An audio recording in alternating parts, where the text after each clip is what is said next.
sujetos a mi ley. Buenos días, ¿qué tal? ¿Cómo están? Saludos para todos en casa. Que Dios les bendiga. Es muy bueno poder estar aquí con ustedes. Aún por estos medios, damos gracias a Dios porque pues los tenemos y nos podemos reunir. Podemos estar juntos exaltando a Dios por medio de su palabra, de la oración. Y bueno, pues vamos a avanzar en el tema que tenemos hoy por delante.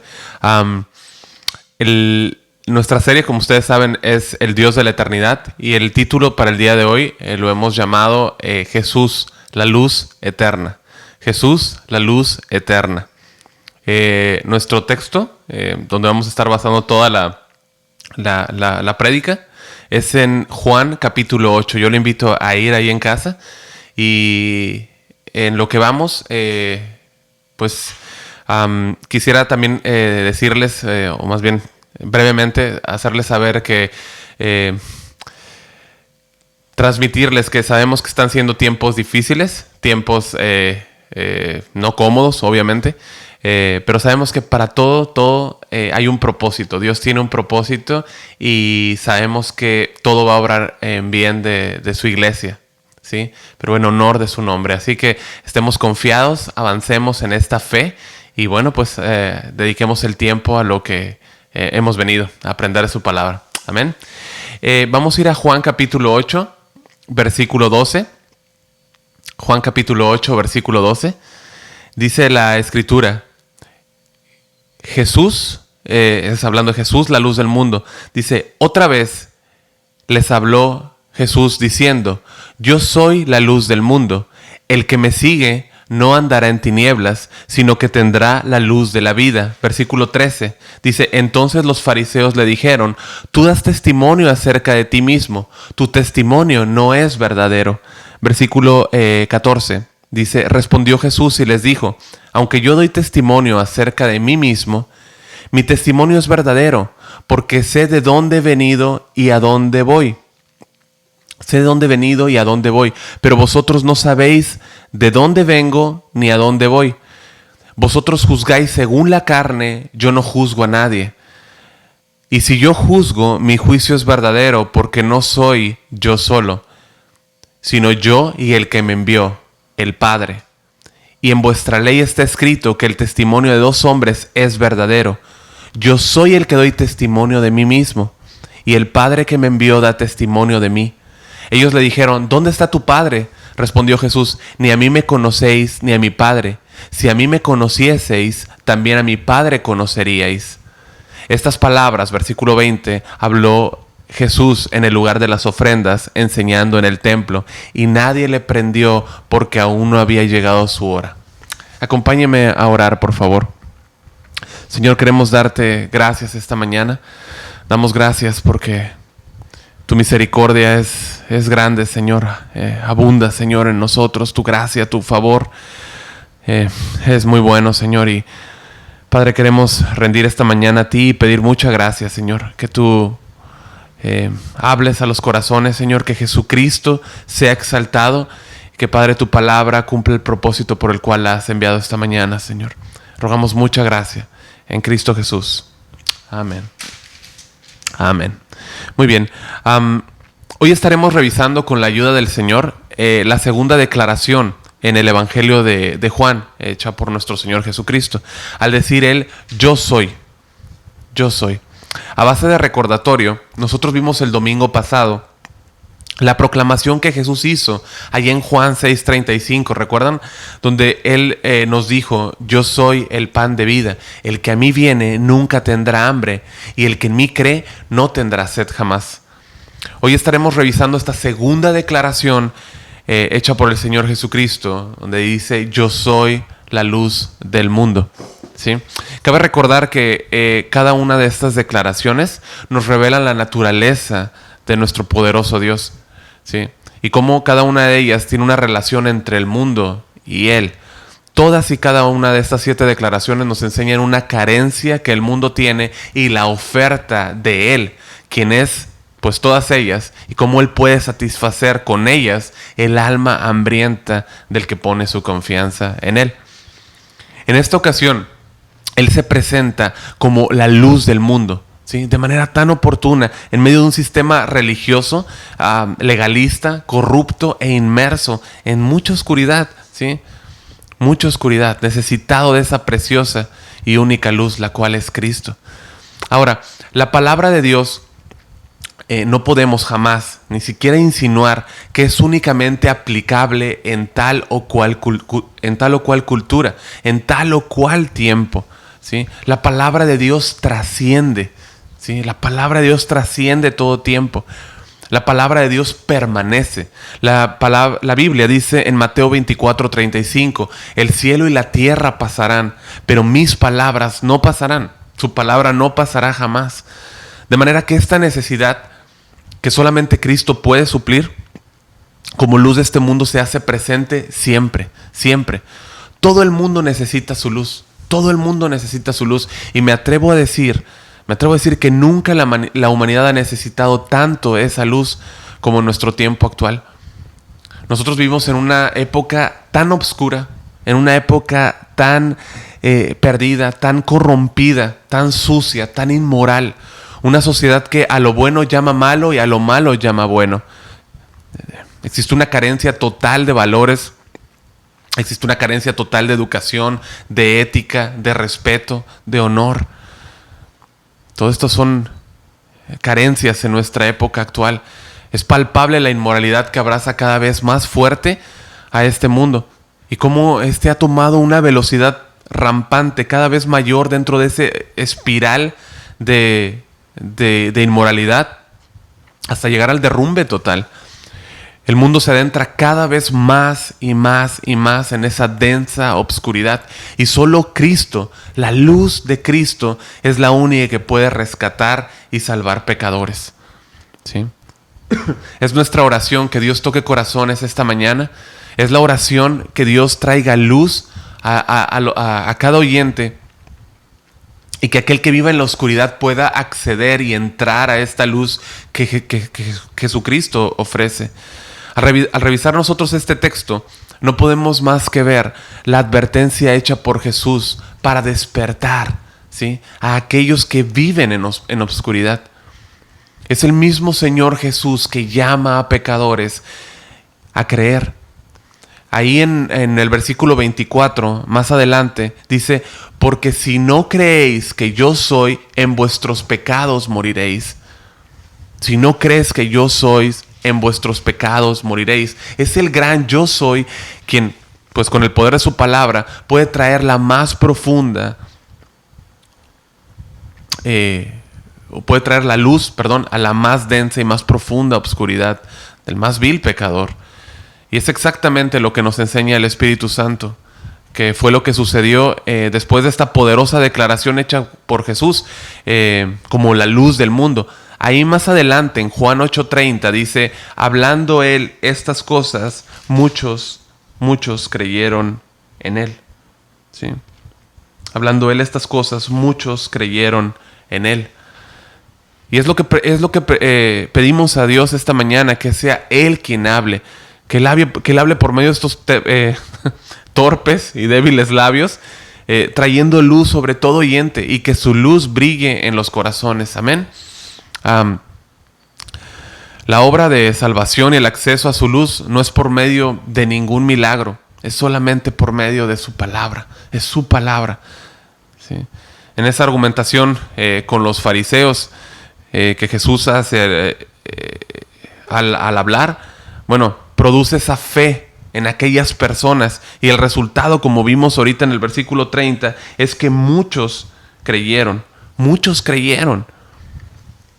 Por favor, recuerde usted que las declaraciones que hace Jesús en el Evangelio de Juan, todas ellas hacen un fuerte eco al Antiguo Testamento. Cuando escuchas a Jesús decir yo soy, Él declara ser el mismo creador del universo, ¿sí? Él declara ser el gran yo soy de Éxodo 3:14. ¿Recuerdan? Aquella impresionante revelación de Dios a Moisés al darle su nombre, y bajo ese nombre enviarlo a liberar a su pueblo. Jehová, el Dios del Antiguo Testamento, ¿no?, el autoexistente, yo soy el que soy, es refraseado por nuestro Señor Jesús, dando a entender claramente que Él es el Dios eterno. Jesús es el Dios eterno. Esta declaración hecha por el maestro es realizada en una fecha importantísima. Es una fecha muy muy importante dentro del pueblo y tradición judía. Este texto que nosotros encontramos en Juan 8, 12, para muchos estudiosos y teólogos y personas expertas en la materia, está estrechamente vinculado o una conexión directa con Juan 7. ¿Sí? Es decir, para ellos o para este sector es un solo relato desde Juan 7.1 hasta el 52, ¿sí? Siguiendo a Juan 8.12.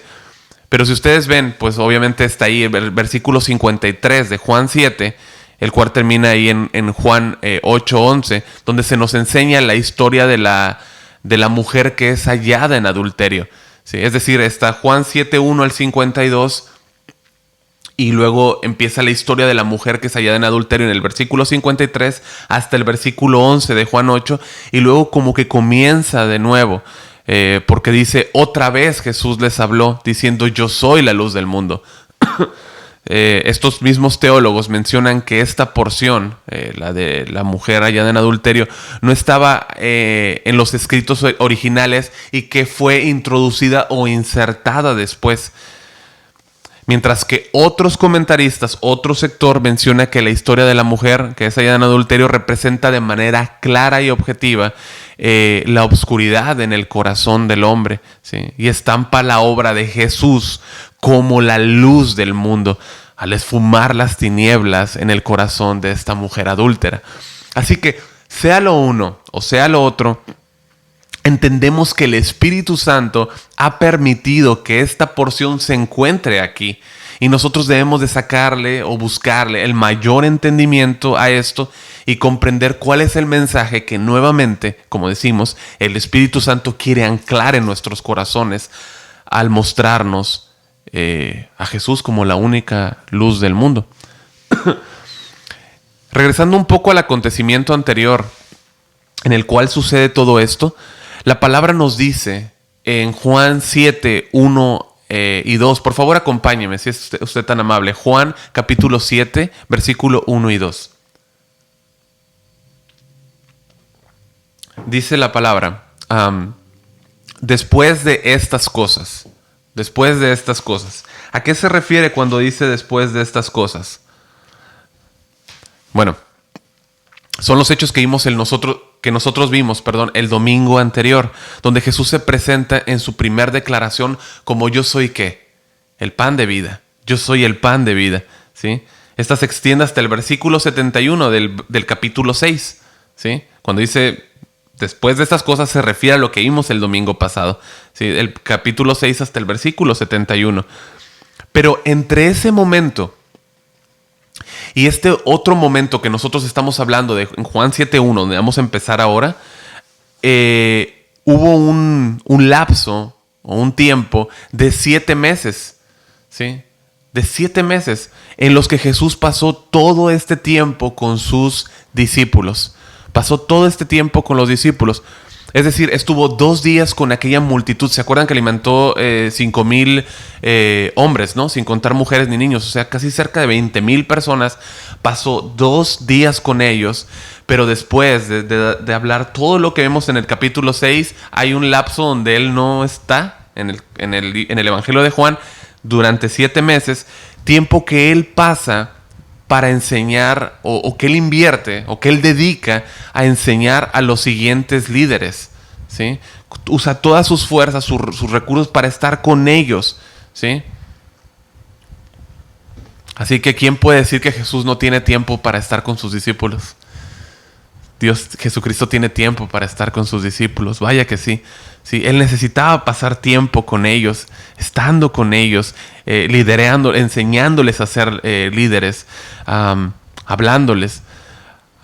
Ahora, no está tampoco en el Evangelio de Juan, ya que Juan no tiene como meta hablar o escribir de manera cronológica todos los aspectos de la vida de Jesús. Esa no es la meta, sino él ha decidido una cosa, Y es lo que tú encuentras en todo el Evangelio de Juan. Mostrar a Jesucristo como Hijo de Dios. Expresar que Jesús es el Hijo de Dios, el ungido, ¿sí? Y también mostrar de diferentes formas los choques que producía esto con la gente alrededor. Tú lo ves vez tras vez, ¿sí? Ahora también consideremos que cada paso que daba Jesucristo era una porción más que se añadía de odio hacia él. El odio hacia Jesucristo cada día se acrecentaba más y más y más. Los fariseos buscaban cómo capturarlo de cualquier forma,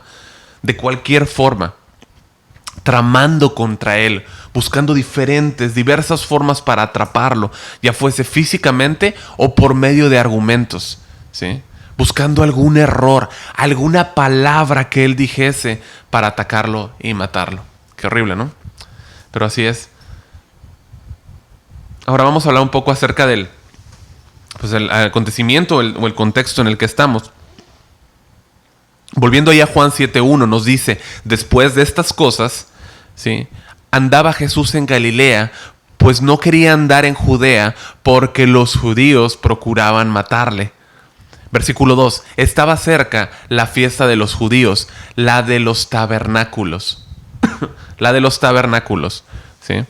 Estamos entonces en la fiesta de los tabernáculos, aquí donde se desarrolla todo, ¿sí? Y esta era una celebración donde los judíos recordaban la dirección de Dios durante aquel viaje que duró 40 años en el desierto. 40 años en el desierto. Lo que ellos hacen con esta fiesta o esta celebración es traer a memoria este trayecto de 40 años en el desierto. Nuestro poderoso Dios guió a más de 2.4 millones de judíos de su pueblo por el desierto, ¿sí? Sin un Walmart. Lo hizo el Señor, proveyéndoles todo lo necesario, proveyéndoles pan, como vimos el domingo pasado, ¿sí?, dándoles agua, dándoles sombra, dándoles protección, dándoles calor, dándoles luz durante todo este tiempo, ¿sí?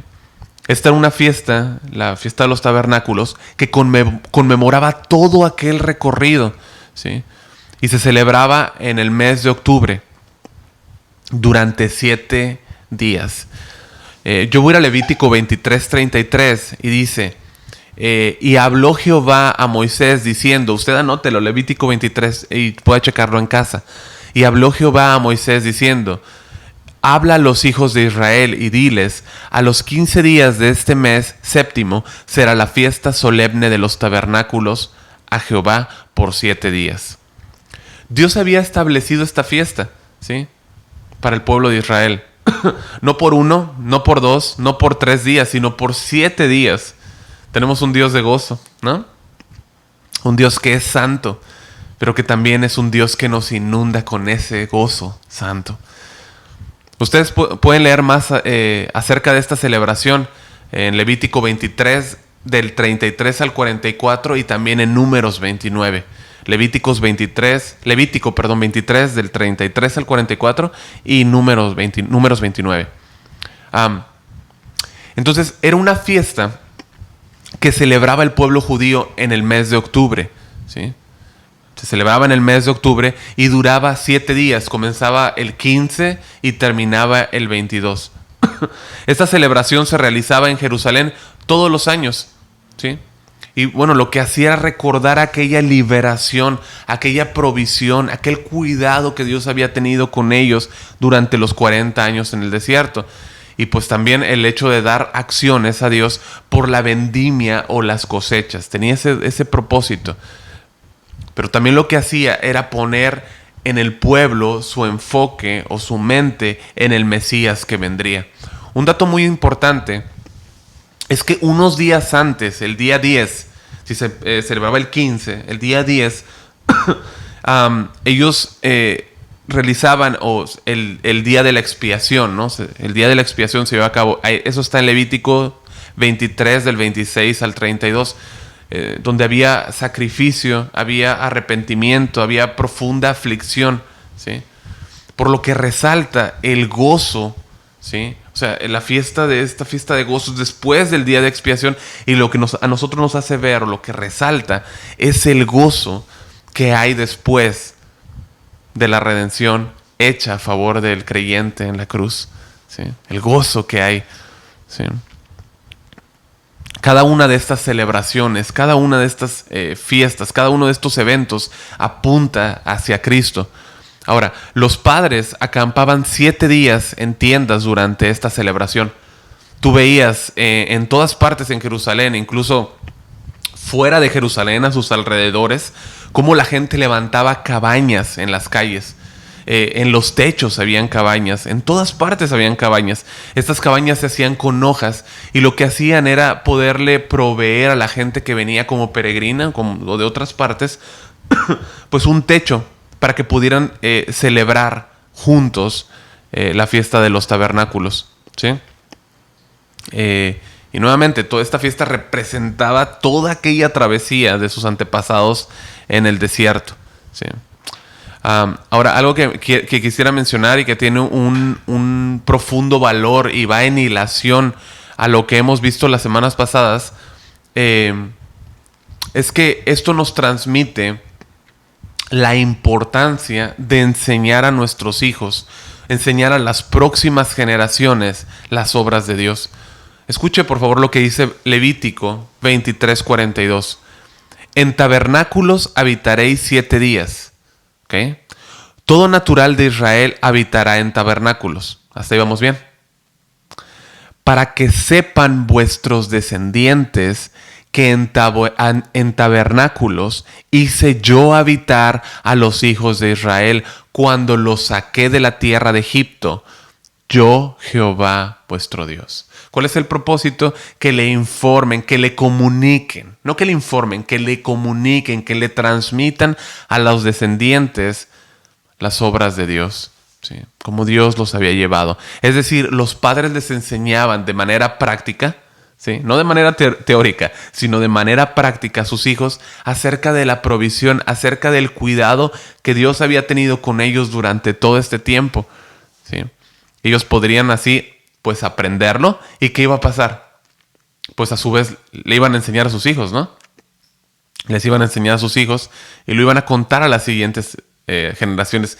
He ahí la importancia de hablar y trasladar a nuestros hijos no solamente información, sino un recordatorio constante, vivo, un recordatorio impregnado de acciones de gracias por el cuidado de Dios, ¿sí? Por toda su gracia al proveernos libertad de la esclavitud, al darnos el sacrificio, al haber muerto en esa cruz, el haber derramado su sangre en la cruz, el proveernos su presencia, el darnos cuidado en esta tierra, poniendo nuestra vista y nuestra vida en la eternidad. Amén. Ahora, vamos adentrándonos más en el tema. Durante esta fiesta, todos los días se tocaban trompetas del templo. Todos los días se tocaban trompetas del templo.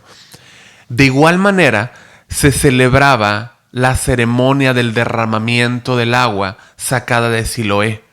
Cada día de la festividad, durante esos 7 días, se sacaba agua, comenzando el día 15. Es decir, desde el día 15 hasta el 22, se sacaba agua del estanque de Siloé.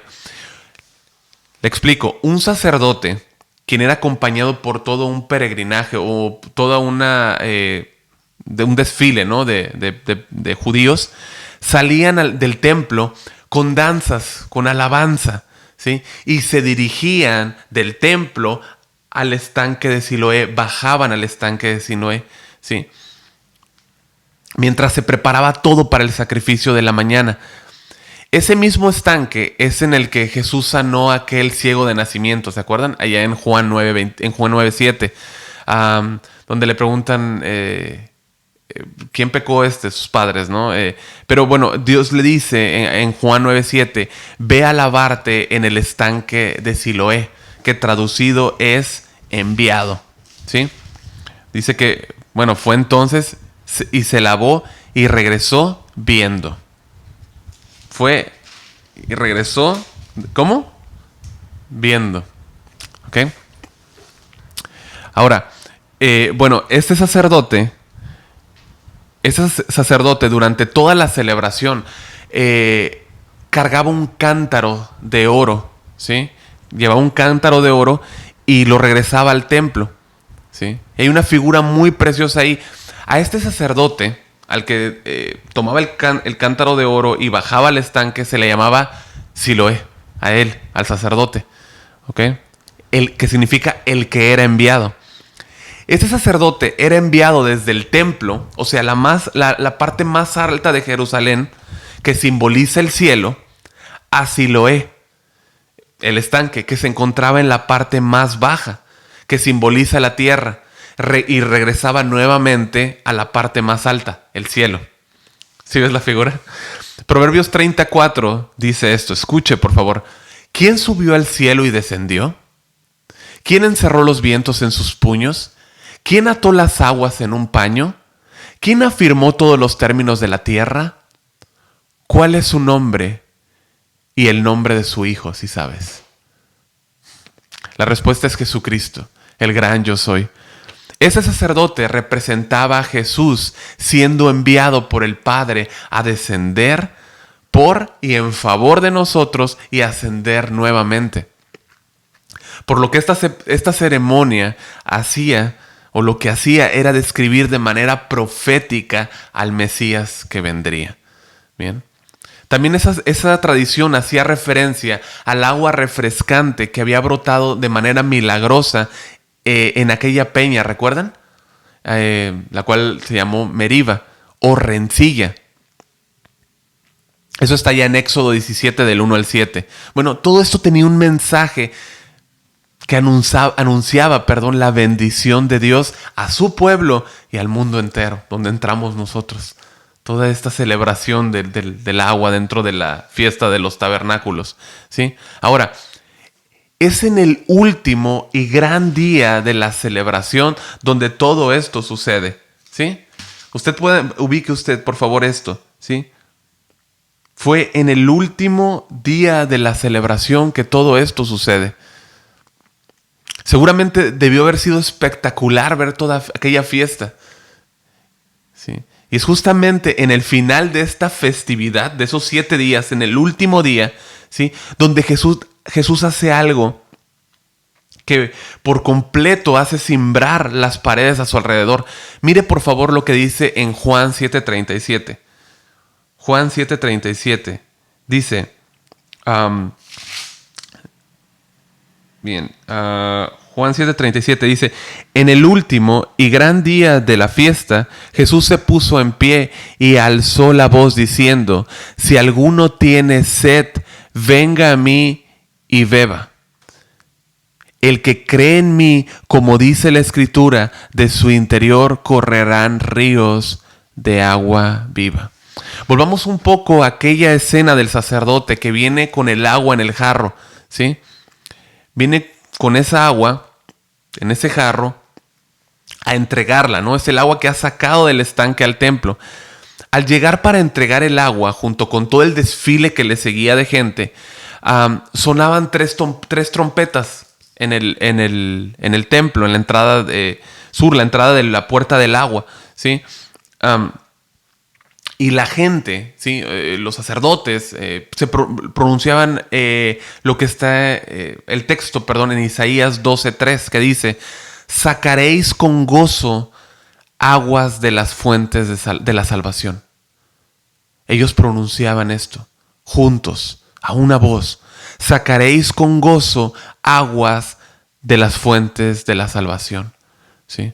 Esta agua entonces se vertía como un sacrificio especial en la mañana y simbolizaba el agua que da Dios para las cosechas abundantes, ¿sí?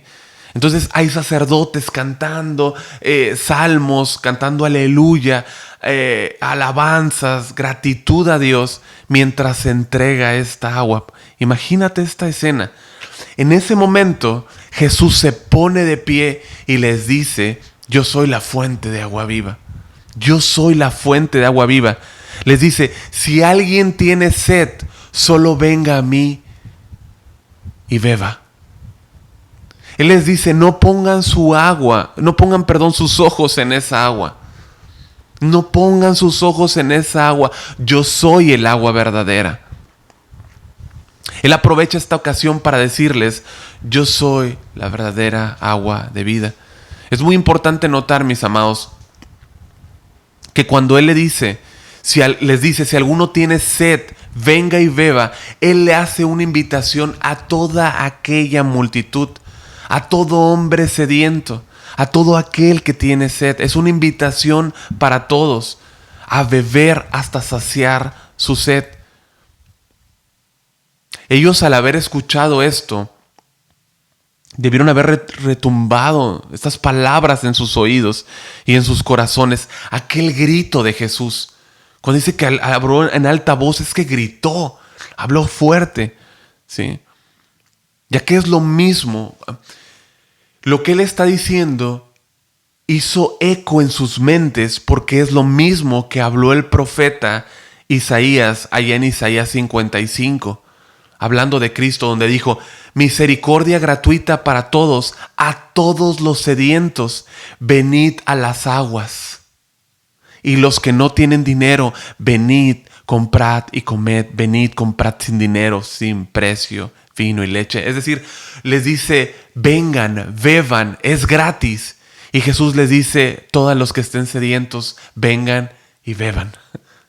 Por eso es que ellos les retumbó en sus oídos las palabras de Jesús. Y eso es lo que hacemos cuando salimos a predicar, cuando hablamos a las almas necesitadas de Cristo. Les invitamos a venir a Cristo, a que vengan y sacien su sed, a beber de manera gratuita del manantial de la salvación que hay en Cristo. Debemos ir y decirle a la gente acerca de su pecado, confrontarlos con su pecado, y que esto produzca una sed en ellos que solamente puede ser saciada por la sangre, la muerte, la resurrección de Jesucristo. Llevarlos a la fuente de agua viva y decirles, ven, bebe, es gratis, sacia tu sed en Cristo. Así que toda esta declaración a toda la gente que escuchó, podía proveer, podía suplir la saciedad de su alma. Si había alguien que podía suministrarles el agua viva, proveyendo vida eterna, ese era Jesús. Y estaba justo delante de ellos. Justo delante de ellos. El cumplimiento del profeta Isaías estaba justo delante de ellos. Nosotros hablamos el domingo pasado acerca de aquella mujer en el pozo, ¿correcto? En Juan 4:10, donde respondió Jesús y le dijo, si conocieras el don de Dios y quién es el que te dice, dame de beber, tú le pedirías y Él te daría agua viva. Todo lo que está pasando en la fiesta de los tabernáculos se completaba en Jesús. Todo lo que está pasando en la fiesta de los tabernáculos culminaba en Jesús, terminaba en Él. Pero eso no es todo. Y es aquí donde entramos en nuestro texto. Dentro de esa celebración, es decir, estamos en Juan 7, ¿verdad? Dijimos Juan 7:1. Estamos ahorita entrando a Juan 8:12, haciendo a un lado un poco la historia de la mujer encontrada en adulterio. Pero aquí es donde entramos en nuestro texto.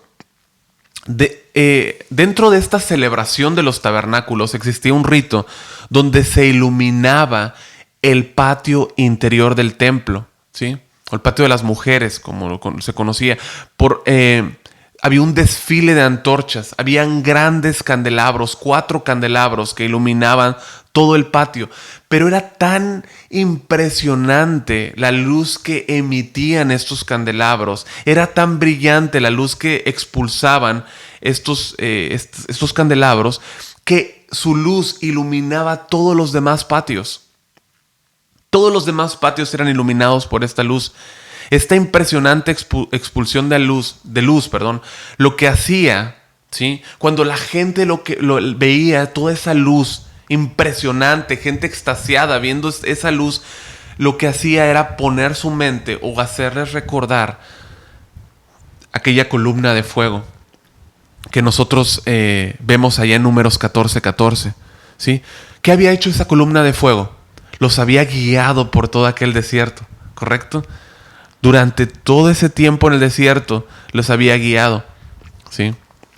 Números 14:14 dice: y lo dirán a los habitantes de esta tierra, los cuales han oído que tú, oh Jehová, estabas en medio de este pueblo, que cara a cara aparecías tú, oh Jehová, y que tu nube estaba sobre ellos, y que de día ibas delante de ellos en columna de nube, y de noche en columna de fuego. ¿Pueden imaginarse lo que era estar en medio de esta grande celebración? Viendo estos impresionantes candelabros, viendo toda esta impresionante cantidad de luz, ¿sí? Y el corazón latiendo, recordando aquella historia del Dios de los antepasados, ¿sí? Del Dios del pueblo judío que había guiadoles por todo ese desierto, pero aún así toda esta multitud vivía en tinieblas. Ahora, para que pudiera verse con esta magnitud la luz y apreciarse mejor estas antorchas, ¿qué debía de haber? Pues debía ser de noche, ¿no? Era de noche cuando todo esto sucede. La exorbitante multitud se encuentra impresionada, nuevamente extasiada por aquella asombrosa luz que expulsaban estos gigantescos candelabros, ¿sí? Ellos se encuentran en el patio de las mujeres, que era un lugar amplio, ¿sí? Pues que podía contener a toda esta gente, ¿sí? Y aún así poder admirar estos candelabros, ¿sí? En medio de toda esta iluminación sorprendente, nuevamente Jesús les habla y les dice: yo soy la luz del mundo. El que me sigue no andará en tinieblas, sino que tendrá la luz de la vida. Juan 8:12. Otra vez les habló Jesús diciendo: yo soy la luz del mundo. Jesús no se presenta jamás como una luz más, ¿sí? Él no dice: yo soy una luz más, ¿sí? Nunca lo dice. Tampoco Él se presenta como la luz de Israel, sino que dice: yo soy la luz del mundo. Es decir, yo soy la única luz del mundo, ¿sí? Cada declaración que nosotros vemos hablan acerca de lo único que Él es, ¿sí? Él dice: yo soy el camino, la verdad y la vida. Yo soy el pan de vida. Yo soy el buen pastor, ¿sí? Yo soy la vid verdadera. Es decir, yo soy el único, ¿sí? Cada proclamación que nosotros vemos habla de lo único que es Él, ¿sí? Nosotros podemos decir que alguien, ¿no? Por ejemplo, fulanito, ¿no? Es único, ¿no? Él es único. Pero la verdad es que no es así. Hay 7,000 millones de personas que son como nosotros, ¿sí? Tienen las mismas características. No somos únicos en el sentido de que no hay nada que nos diferencie del resto de la humanidad. No somos únicos, ¿sí? Alguna característica especial que tengamos, lo mejor no la tienen muchos, pero muchos, miles, ¿sí? Millones, sí las tienen. No hay nada único en nosotros. Sin embargo, Jesús es el único que puede decir: yo soy la única luz del mundo. Yo soy la luz del mundo. Es decir, Él es la única luz verdadera que el mundo puede encontrar. Tenemos un Dios único. Y debido a que Él es único, solamente Él puede dar la luz del mundo. Eso está estrechamente ligado a lo que dice Juan 1:4 y Juan 1:9. Juan 1:4 dice: en Él estaba la vida y la vida era la luz de los hombres. Juan 1:9, aquella luz verdadera que alumbra a todo hombre venía a este mundo. Al decir aquí en Juan 8:12 Jesús: yo soy la luz del mundo, se destaca que Él y solo Él puede ser el Salvador, ¿sí? Y ser luz de judíos y ser luz de gentiles, ser luz de niños, ser luz de jóvenes, ser luz de ancianos, ser luz de hombres, ser luz de mujeres. Él es la única luz de todo el mundo. Él es la única fuente de luz y de vida eterna a los seres humanos. Por favor, usted recuerde que lo que estos candelabros representaban, ¿sí? Era aquella protección de Dios, ¿sí? Aquella columna de fuego que los había guiado por todo aquel desierto durante 40 años. ¿Sí? Ustedes recordarán cómo el pueblo caminaba en el desierto y era guiado por una nube que los protegía del calor, ¿se acuerdan? Los protegía del calor, les proveía sombra para que no fuesen quemados, ¿no? Por ese sol y muriesen. Era una sola columna, es decir, era nube de día y era fuego de noche. Una sola columna. Cuando esta columna descendía, ¿sí?, les señalaba al pueblo que debían acampar, ¿sí? Les alumbraba todo el tiempo, es decir, bajaba y les decía que no se movieran, que se quedaran, y ahora les servía de luz, ¿sí? No estaban oscuras, ¿sí? Tenían la luz. Ahora tú te encuentras con la columna de fuego en esta escena, en Juan 8:12, ¿sí? Quien es Cristo mismo. Esta columna de fuego es Cristo mismo, aquel mismo fuego que había permanecido en aquella zarza, ¿se acuerdan? Donde se encontró con Moisés. Ese mismo fuego y la luz que guió y alumbró a todo el pueblo de Israel durante 40 años se encuentra en esta celebración diciendo con todo poder y autoridad: yo soy la luz del mundo. Tremendo. Qué impresionante, qué impresionante. ¿Puedes tú ver por qué las declaraciones de Jesús como el yo soy trastornaba los lugares en que cada una de ellas era proclamada? Les está diciendo: ustedes están agradeciendo por la columna de fuego, ¿no? Porque eso hacían en la fiesta de los tabernáculos. Al ver esos candelabros les recordaba la columna de fuego y agradecían, y habían danzas y habían alabanza, ¿no? En agradecimiento. Dice, ustedes están viendo y agradeciendo esta luz, ¿no? Y se impresionan por todos estos candelabros, pero yo soy la luz del mundo. Yo soy la luz del mundo. ¿Sí? Esa luz de esos impresionantes candelabros no les puede dar vida, pero yo soy la luz del mundo, está diciendo Jesús. G. Campbell Morgan, un evangelista y pastor británico, dijo en alguna ocasión, hablando de estas declaraciones de Jesús como yo soy, dice, abre la cita: ¿estos son las palabras del más imprudente blasfemo que haya hablado? ¿O las palabras del Dios mismo encarnado? Es el mismo Dios encarnado quien irrumpe su fiesta y se proclama como luz autoexistente. Qué impresionante, qué asombroso Dios tenemos, iglesia. Así como Dios había iluminado y guiado y llevado a los israelitas durante ese desierto a la tierra prometida por medio de su luz, ahora es el mismo Hijo de Dios quien puede iluminar sus corazones y sacarlos de las tinieblas en las que viven.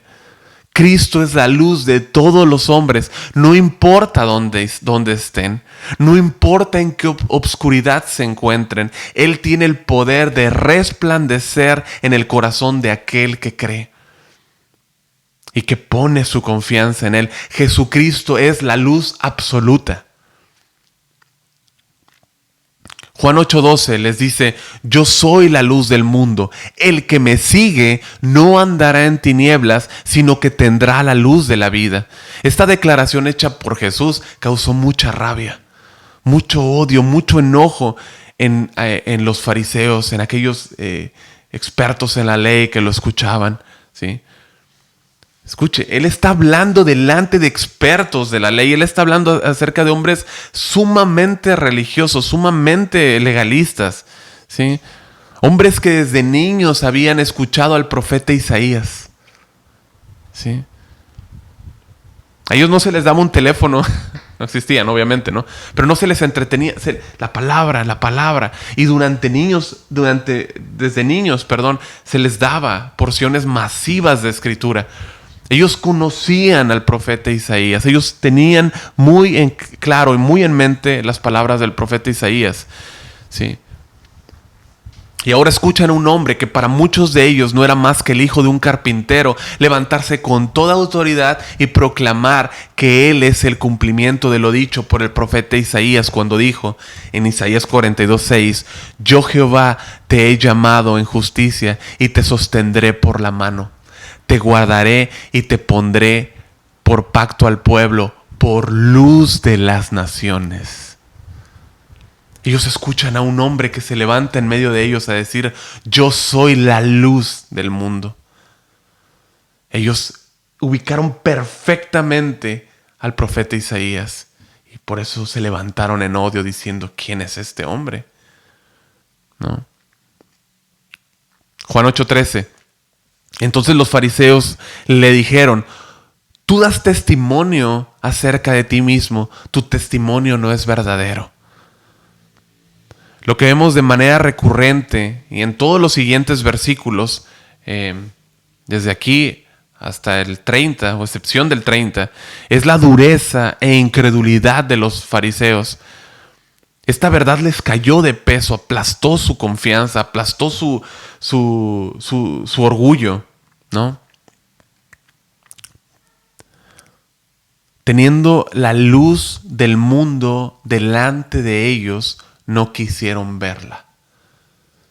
No quisieron verla. Una cosa es no puedo verlo y otra cosa es decido no verlo. Decido no verlo. Me niego a creer que Él es la luz. Me niego a creer que el hijo del carpintero es la luz que me habló el profeta Isaías, ¿no?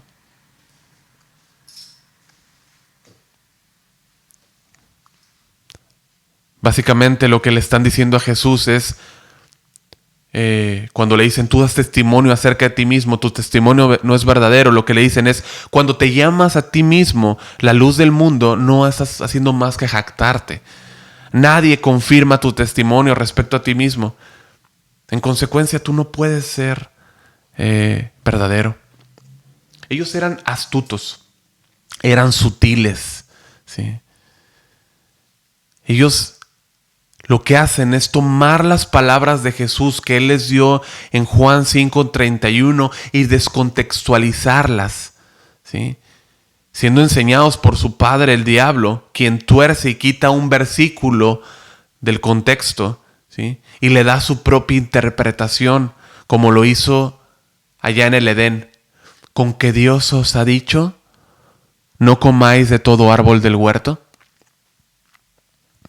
Ellos tomaron las palabras dadas por Jesús en Juan 5:31 cuando dijo: si yo doy testimonio acerca de mí mismo, mi testimonio no es verdadero. Lo que le están diciendo es: te estás contradiciendo a ti mismo, ¿sí? Cuando tú dices: yo soy la luz del mundo. Cuando el alma no pone la confianza en Jesús, en la luz del mundo, en automático corre hacia las tinieblas, ¿sí? El hombre, debido al pecado, tiene esa tendencia, corre hacia las tinieblas, ¿sí? Estos hombres se ocultaron en las tinieblas de sus argumentos y parece como que se desvía la conversación, ¿no? De aquí hasta el versículo 30 se desvía la conversación, ¿sí? Pero Jesús utiliza ese mismo desvío, esa misma incredulidad. Es decir, Él usa ese mismo argumento de esos fariseos para llevar a los oyentes hacia la revelación de que el Padre y el Hijo son uno, ¿sí? Y es que es debido a esta relación que Jesús es la luz para el mundo. Debido a la relación de Jesús, el Hijo, con el Padre, es que Él es la luz para el mundo, ¿sí? Ellos sí repitieron lo que Cristo dijo acerca de que si su testimonio fuera solo de Él y se hubiera producido en Él, separado del Padre, sería falso, ¿sí? Ellos sí repitieron lo que Él dijo, pero sacaron el texto del contexto, ¿sí? Ya que inmediatamente lo que Él dijo después en el versículo 32 es: otro es el que da testimonio acerca de mí y sé que el testimonio que da de mí es verdadero. Ellos escucharon una parte, ¿sí? Tomaron una parte y la aplicaron aquí. Y parecería que en el versículo 14 hubiese una contradicción, porque dice: respondió Jesús y les dijo, aunque yo doy testimonio acerca de mí mismo, mi testimonio es verdadero, pero no contradice en absoluto lo que dice Juan 5:31, ¿sí? Y les dice por qué. Porque sé de dónde he venido y a dónde voy. Vosotros no sabéis de dónde vengo ni a dónde voy. Qué tremendo. Ellos estaban literalmente juzgando al mismo Dios. Ellos lo habían remitido a una ley judicial escrita allá en Deuteronomio 19:15. Dice: no se tomará en cuenta a un solo testigo contra ninguno en cualquier delito ni en cualquier pecado en relación con cualquier ofensa cometida. Solo por el testimonio de 2 o 3 testigos se mantendrá la acusación. Esto solamente demuestra la obscuridad en la que vivían al atreverse a hacer una acusación tal en contra nuevamente del mismo Dios. No podían reconocer al Hijo delante de ellos, mucho menos al Padre. Es decir, no reconocían al Hijo, en automático no reconocían al Padre.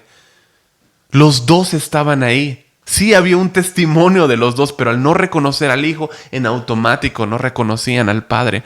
No podían ver que no solamente era el testimonio del Hijo el que estaba presente, sino también el testimonio del Padre. Sí había un testimonio de 2 personas. La persona del Padre y la persona del Hijo. La obscuridad del pecado embrutece, ¿sí? Ellos no podían ver esto. El testimonio que Jesús daba era válido, lo creyesen o no era válido, debido a que Él sabía su origen y sabía hacia dónde iba, ¿sí? Y esto era algo que ellos ignoraban completamente. Juan 8:15 dice: vosotros juzgáis según la carne, yo no juzgo a nadie. En pocas palabras, les está diciendo: ustedes están inhabilitados para ver la luz, ¿sí? Simplemente, en consecuencia de esto, no pueden ver. Ustedes no pueden ver, están inhabilitados, no pueden ver. Ustedes recuerden aquella historia de Nicodemo, donde Jesús le dijo que le era necesario ¿qué? Nacer de nuevo, ¿sí? Es lo mismo, ¿sí? Para tener la luz de la vida necesitan vida.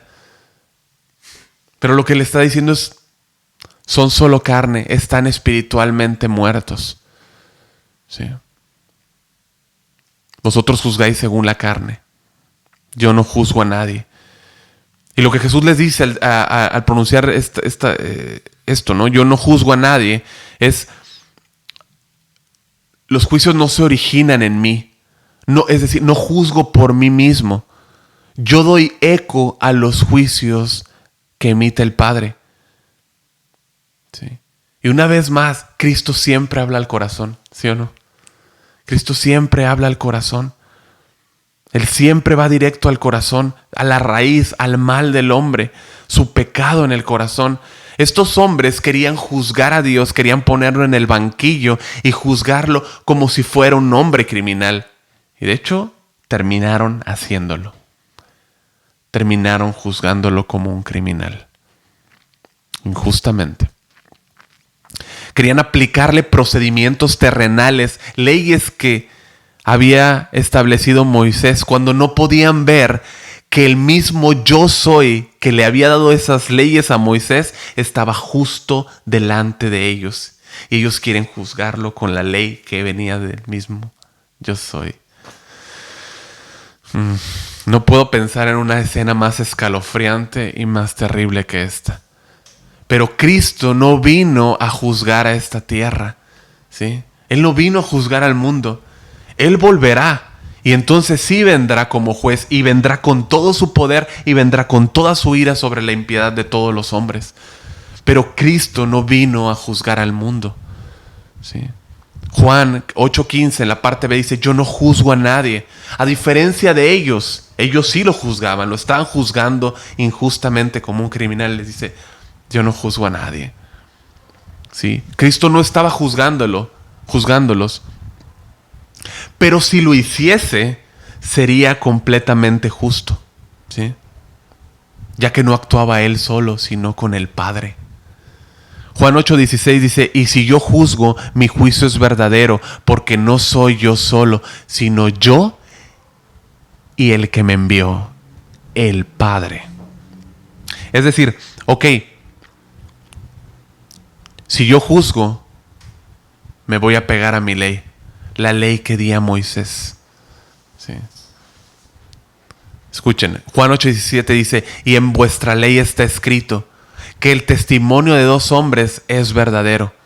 ¿Sí? Yo voy a pegarme a esa ley por la que me quieren juzgar. ¿Sí? Y será de una manera legal. Si en dos personas queda considerado el testimonio, ¿no?, de todo asunto, es válido, ¿no? Si en dos personas. Bien. Si dice, o sea, yo no los juzgo, pero lo hiciese sería de esta forma, como está escrito. ¿Sí? El testimonio del Hijo, o sea, el de Cristo, el mío, dice Jesús, y el del Padre. Es decir, ahí está. ¿Sí? Y para dejarlo bien remarcado, hacer el testimonio del Padre y del Hijo, dice Juan 8:18, yo soy el que doy testimonio de mí mismo, y el Padre que me envió da testimonio de mí. Versículo 19, ellos le dijeron, ¿dónde está tu Padre? ¿Dónde está tu Padre? Respondió Jesús, ni a mí me conocéis, ni a mi Padre. Si a mí me conocieseis, también a mi Padre conoceríais. Cuánta paciencia del Señor Jesucristo, cuánta paciencia para hablarles. Pero lo que les dice es, el Padre y yo somos uno. ¿Qué parte de que estamos unidos no entienden? Cuando ellos decían acerca de su Padre, ellos se referían a su Padre terrenal, de hecho.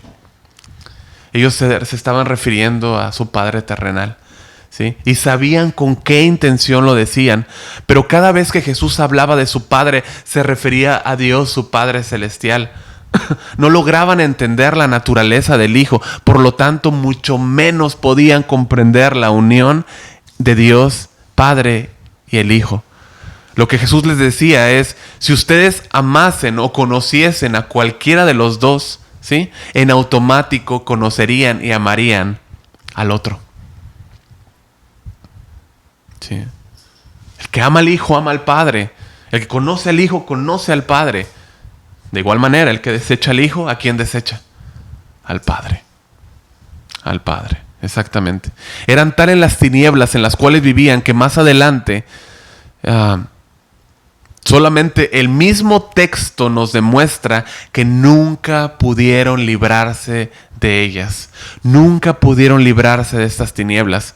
En vez de comprender y aceptar que la luz estaba delante de ellos, preferían pensar que Jesús era un hombre cualquiera que tenía un padre carpintero y atacarlo, en vez de siquiera tratar de aceptar la idea de que él era el Hijo del Padre Celestial. ¿Dónde está tu Padre? Ellos continuaron en estas tinieblas y en Juan 8:41, más adelante, solo nos revela las tinieblas de su mente. Jesús les dijo, vosotros hacéis las obras de vuestro padre. ¿Sí? Entonces ellos le dijeron, nosotros no somos nacidos de fornicación, un padre tenemos que es Dios. Qué tremendo. Qué tremendo, ataque contra ataque a nuestro Señor Jesucristo. ¿Sí? Así es todo aquel que se niega a aceptar la luz de Cristo. ¿Sí? Si no acepta la luz de Cristo, hace cualquier tipo de afirmación, con tal de desacreditar al Hijo y su naturaleza. ¿Sí? Hablando inmundicias acerca de Cristo. Sí, cosas que ni siquiera no quiero pronunciar, no quiero hablar de ellas. Sí. Pero en automático, al no aceptar la luz de Cristo, enseguida se ataca su naturaleza, se ataca su santidad, se ataca su nombre. ¿Sí? la naturaleza del Hijo, la deidad de Jesucristo. ¿Quién es Cristo, el Hijo del Dios viviente? ¿Sí? Y lo que hace esta persona es que se hunde más y más y más en las densas tinieblas de su pecado. Juan 8:20, estas palabras habló Jesús en el lugar de las ofrendas, enseñando en el templo, y nadie le prendió porque aún no había llegado su hora. Su Padre siempre lo cuidó y culminó su obra debido a su poder, su soberanía y su autoridad sobre todos. En el tiempo kairos, el tiempo perfecto, exacto, Cristo entregó su vida en la cruz. No antes, no antes. Este lugar de las ofrendas, pues es donde se recogían, ¿no? Durante todos estos 7 días se recogieron las ofrendas en las fiestas de los tabernáculos. Ahí se recogían. Al anochecer estaban cerrados estos espacios. Es decir, ya no estaban habilitados para recoger las ofrendas. Y es ahí donde toda la gente estaba extasiada por esos candelabros de luz, pero sin vida. Una luz que iluminaba, pero no podía dar vida. ¿Sí? Y en medio de esto es que Jesús se levanta y dice: yo soy la luz del mundo. Así que Cristo es la luz del mundo. Cristo es la luz del mundo. Pero no todos van hacia donde indica la luz, ¿no? Esto hace una división, nos habla de una separación entre dos caminos, ¿sí? Juan 8:12 dice, Juan 8:12, yo soy la luz del mundo y el que me sigue no andará en tinieblas, sino que tendrá la luz de la vida. Y el que me sigue no andará en tinieblas, ¿sí? El que me sigue, ¿sí? De manera que algunos siguen la luz, pero muchos no siguen la luz, ¿sí? Muchos no siguen a Cristo, ¿sí? Jesús dice, el que me sigue no andará en tinieblas. Pero esto en automático también quiere decir que si no le seguimos, andamos en tinieblas, ¿sí? Hay solamente 2 opciones. El que no le sigue anda en tinieblas. ¿Y dónde están estas tinieblas que Jesús habla? ¿Dónde están? En el corazón, en el mundo. No hay más opciones. Es seguirlo a Él, la luz de los hombres, o permanecer en tinieblas. Su luz es la necesidad de todo el mundo, de todos los hombres. La consecuencia de quién es Él, o a consecuencia de quién es Él, ¿sí? Debe llevarme a seguirlo a Él a tal grado de yo estar unido a Él, ¿sí? No solamente yo meterme dentro de una definición, ¿sí? Sino seguirlo a Él por quién es Él, por quién dice Él que es Él. ¿Sí? Seguirlo a Él, mi amado, es tenerlo a Él. ¿Sí? Él dice, el que me sigue tendrá la luz de la vida, ¿no?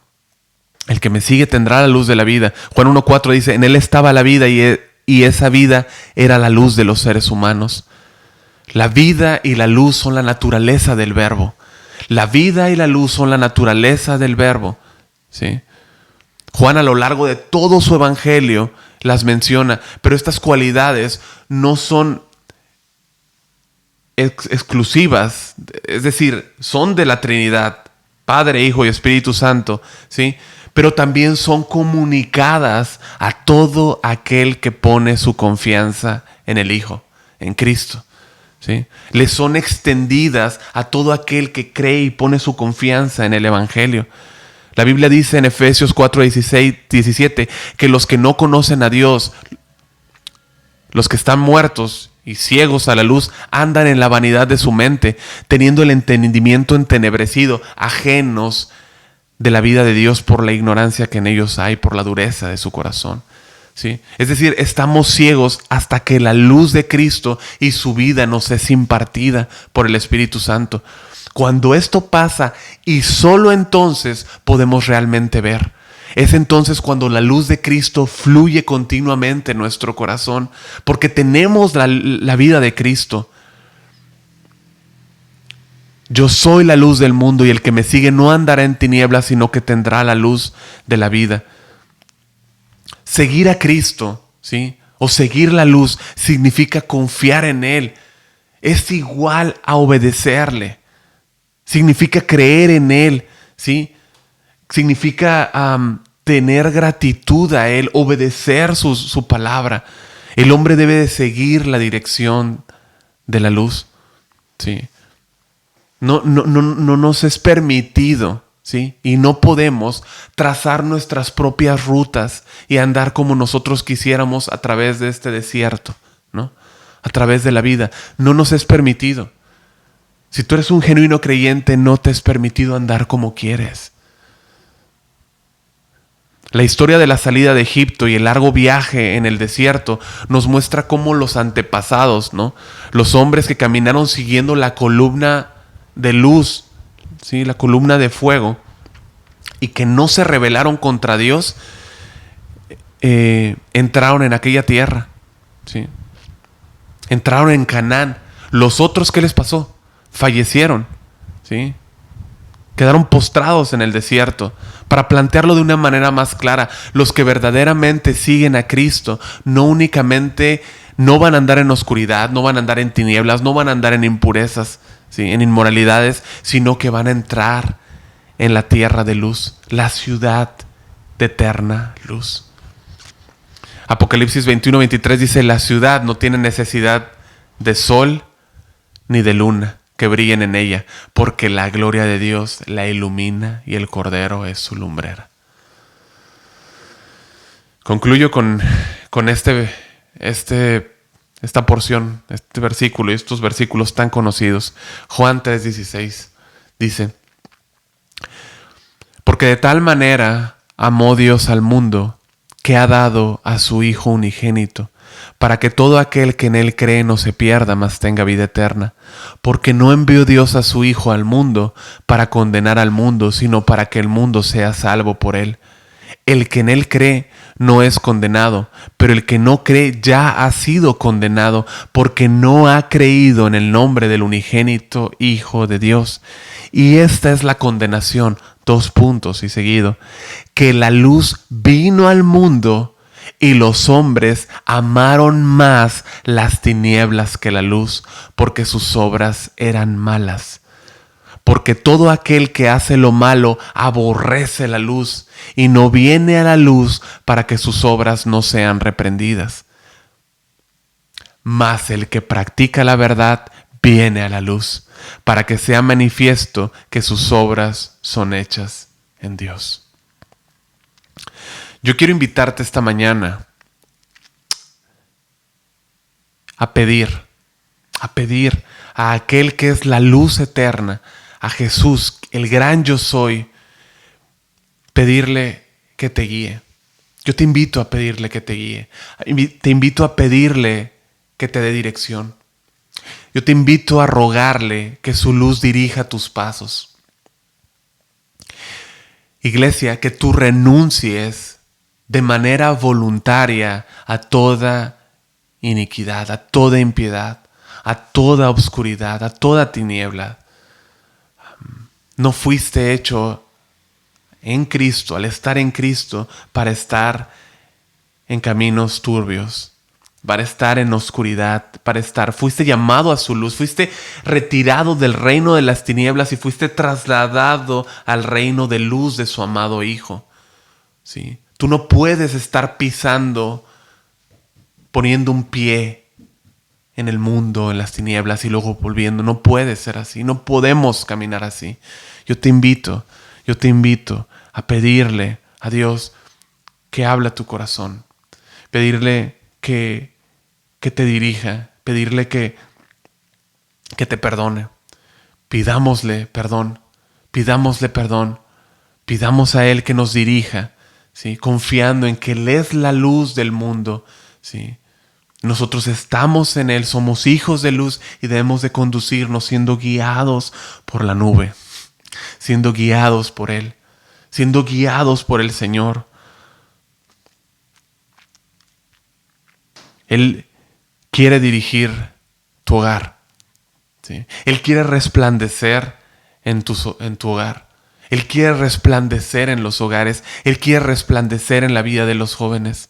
Él quiere resplandecer en la vida en los matrimonios, en los niños, en las casas. Él quiere disipar toda oscuridad. En medio de toda la oscuridad que hay en el mundo, Él quiere resplandecer en los hogares. Él quiere hablar a un mundo que está perdido y sin Él. Él es la luz del mundo. Nosotros vemos allá en Juan 8:30 que hablando Él estas cosas, muchos creyeron en Él. Si tú no has puesto tu confianza en Jesucristo, hoy es el momento, hoy es el tiempo para depositar tu confianza en Él, la luz eterna, la luz del mundo. Ven, bebe, sacia tu sed en Cristo Jesús. Bebe gratuitamente de las aguas que Él te da. Hoy es el día de salvación. Confiesa tu pecado, apártate de él, cree el Evangelio. La sangre de Cristo fue derramada por ti. Fue derramada por ti en esa cruz. La invitación es a seguirlo a Él. Es a seguirlo a Él. A dejar todo, como Mateo que dejó todo y le siguió. Es a seguirlo a Él, a Jesucristo, la luz eterna, la luz del mundo, el gran yo soy. Amén. Oremos, iglesia. Te damos gracias, Señor. Gracias. Gracias por tu palabra. Gracias por la ternura, la gracia, la bondad, la misericordia con la cual tú hablas. Gracias, Señor, por tú mostrarte como la luz del mundo, por haber llamado, Señor, nuestras almas de las tinieblas a tu luz. Y gracias, Señor, porque tú nos has escogido, Señor, como vasijas, Señor, débiles, para llevar el mensaje de salvación a un mundo que vive sin ti.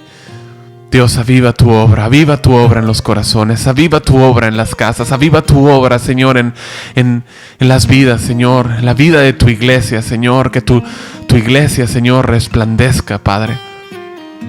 Que tu iglesia hable de aquel que es el único que puede dar vida a los hombres, aquel que solamente puede dar vida y dar luz a los corazones que viven en tinieblas. Ayúdanos a caminar siguiéndote con nuestros ojos puestos en la eternidad, Señor. Gracias, Padre, gracias por tu palabra, gracias por tu luz, Señor. Bendecimos y honramos tu nombre, Señor, y te pedimos como iglesia que nos perdones. Pedimos que perdones, Señor, nuestro corazón, que perdones nuestro pecado, Señor. Que no nos permitas caminar en tinieblas, que no nos permitas caminar, Señor, en obscuridad. Fuimos hechos para caminar en la luz de Cristo Jesús. Gracias, Señor. Gracias, Dios. Tú recibe, Padre, siempre toda la gloria y la honra, Padre. En el nombre de Jesús. Muchas gracias, Padre. Amén. Amén. Bien. Que Dios los bendiga, iglesia. Muchas gracias por escuchar. Gracias por haber prestado atención. Que Dios los bendiga y guardemos esto en nuestro corazón y estamos en contacto. Estamos pendientes. Nos vemos muy pronto si Dios quiere. Que Dios los bendiga. Gracias.